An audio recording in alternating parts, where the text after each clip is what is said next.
The game made a pact with its players. No predatory gacha for characters or weapons. Everything earned in-game. It sounded like a dream for players, didn't it? But that promise was undermined on day one, not by greed, but by a rocky launch that proves a cynical industry trend is harder to escape than anyone thought. This is the story of Duet Night Abyss. Developed by Pan Studio, this anime action RPG generated a massive wave of goodwill before it even launched. In an era of games like Genshin Impact, HSR, and Wuthering Waves, where predatory gambling mechanics are normal, Duet Night Abyss was a game that was meant to be a pro-consumer. The developers made it clear. Monetization was for cosmetics only. The core game, the characters, the weapons, the progression, was all free to get. This wasn't just a feature. It was a statement that attracted what was reported to be over 15 million pre-registrations. They were building a bond with a community starved for a game that respected their time. It was supposed to be the one that got it right. But then, it launched, and the revolution stumbled right out of the gate.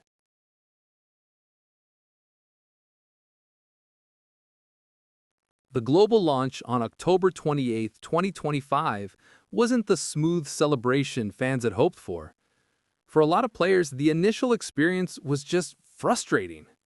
The problems weren't kind of a total catastrophe, but they were a collection of jarring issues that soured an otherwise hyped release.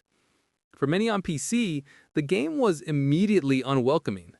Players reported fatal errors that would crash the game before it could even load, often related to DirectX or file corruption. Others found themselves staring at an endless checking for updates screen, a problem especially common for mobile users. The servers also showed signs of strain, with some players experiencing lag and bizarre looping connection issues shortly after launch.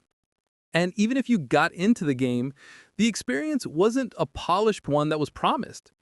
Performance was inconsistent, with reports of stuttering and frame drops even on decent hardware. One of the most common complaints was the buggy controller support, with inputs randomly failing.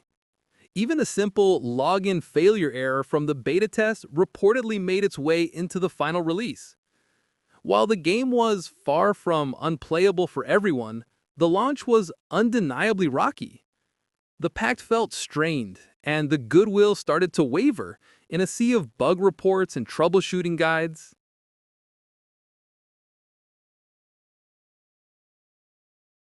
The technical failure, however, wasn't the only thing launched unfinished. The game's entire monetization model, the very system that generated all its goodwill, was also incomplete. Pan Studio had staked the game's financial success on a bold new approach. The producer called it a solid monetization model, built around paying for passion and style, not pay-to-win mechanics. The idea was to fund the game through cosmetic purchases, outfits, skins, and personalization, instead of gacha systems. But there was one small problem. There was nothing to buy. At launch, the paid shop was practically empty.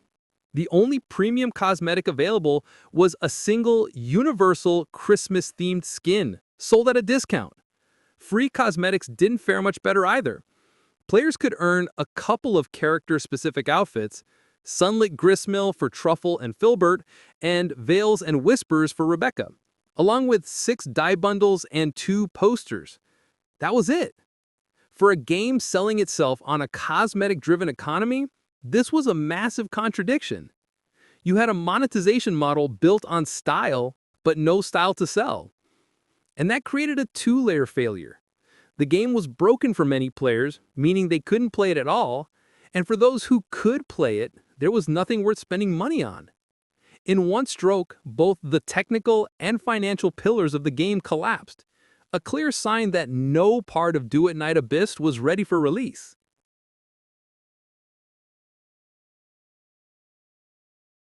It would be easy to call this a misstep for one ambitious game, but that misses the bigger picture. The rocky launch of Duet Night Abyss isn't an isolated incident.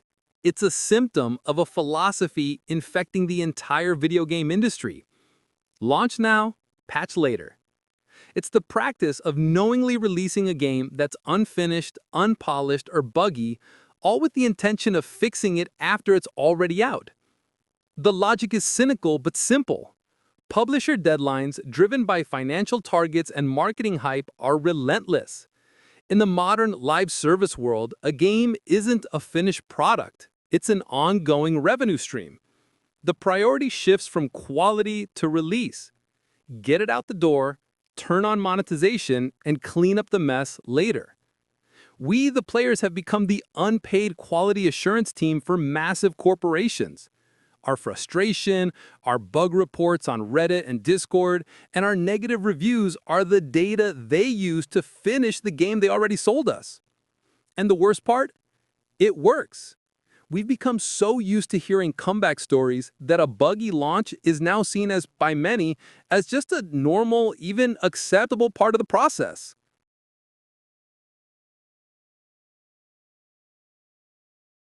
Duet Night Abyss is just the latest example in a long line of launch now, patch later titles. Think about Cyberpunk 2077, a game so broken on last-gen consoles it was pulled from the PlayStation Store. Or No Man's Sky, which promised an infinite universe but delivered an experience so shallow that it took years of updates to match the hype. Last year's Wuthering Waves, a direct competitor to Duet Night Abyss, launched with its own swarm of performance issues, bugs, and localization errors. In each case, the pattern is nearly identical. Build massive hype, release a product with significant issues, face intense community backlash, issue an apology, and then begin the long road of patches. While games like Cyberpunk and Wuthering Waves 2.0 eventually turn things around and are now praised for it, their stories create a twisted incentive. Publishers learn that a messy launch isn't just survivable, it can be spun into a redemption narrative down the line. This normalizes a practice that is fundamentally anti-consumer. It tells the industry that shipping a broken product is okay because the backlash is temporary. After a few weeks of bad press, the conversation shifts to the comeback. But what about the trust that gets eroded in the process?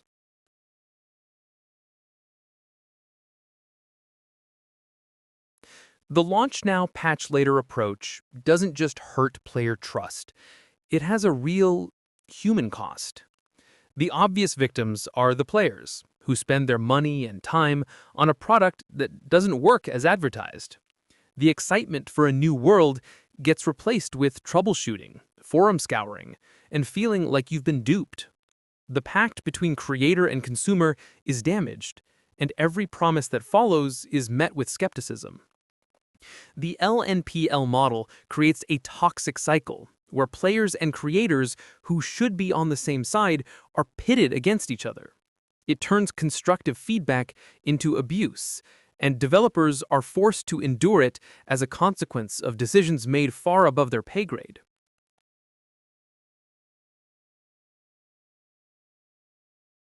In the face of its rocky launch, Pan Studio had a choice. They could follow the standard playbook, apologize and quiet the player base with a truckload of in-game currency, essentially buying back goodwill. Or they could try something else.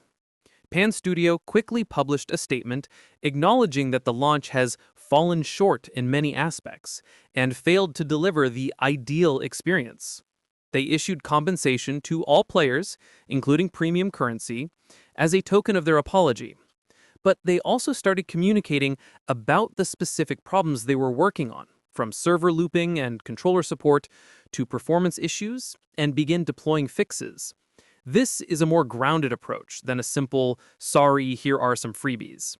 While free items can calm an angry player base, it doesn't rebuild what was actually broken: trust.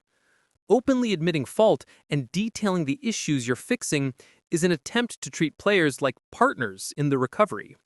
It's a way of saying, we messed up, we're listening, and here's what we're doing about it. It's a strategy focused on earning back trust through action.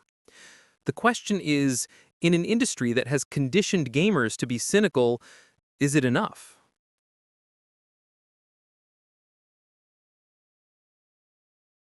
Duet Night Abyss was supposed to be a statement.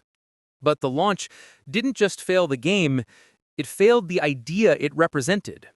It became a cautionary tale of how even the best intentions can be undermined by an industry pipeline that often prioritizes release dates over readiness. The road ahead for Duet Night Abyss is uncertain. Its redemption depends not just on fixing bugs, but on proving that its initial player-first promise wasn't a fluke. It has to repair its technical foundation while healing the strained pact with its players. Can a developer earn back trust through transparency and hard work? Or has the cycle of hype, failure, and apology permanently broken the faith of gamers? The fate of this stumbled revolution may just hold the answer.